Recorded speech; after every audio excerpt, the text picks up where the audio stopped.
एही दृश्य हेउछि मयूरभंज जिला गोपबंधु नगर ब्लॉक आरपटा बिजू पट्टनायक स्टाडियम रो दृश्य। तेबे जिए एही अनुष्ठान को गढ़ी से एबे आउ एही दुनिया रे नहांती। तेणु सेही महान व्यक्तित्व सरोज नायक स्मृति रे सरोज नायक मेमोरियल स्मारकी पक्षरु 2 दिनिया फुटबॉल टूर्नामेंट अनुष्ठित हो जाइछि।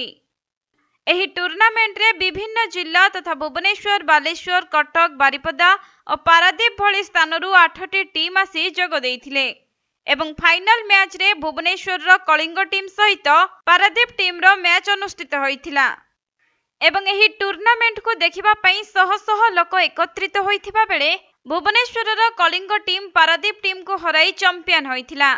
एही अवसर रे भुवनेश्वर रो पूर्वतन डेपुटी मेयर भारती सिंह समेत पूर्वतन सांसद प्रसन्न पाटसाणी योगदान करथिले।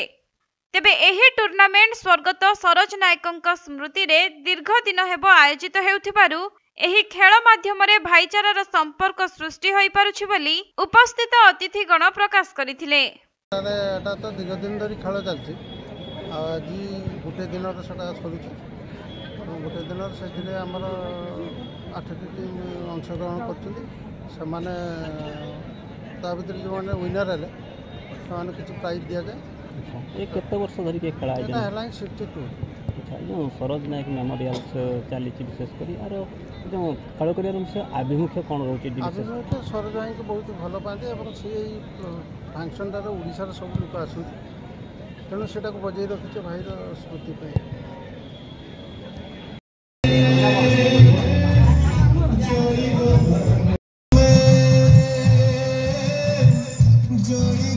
संध्या पर्यंत चाहि रही केतबेले हमर फाइनल समस्त दर्शक दर्शिका मान को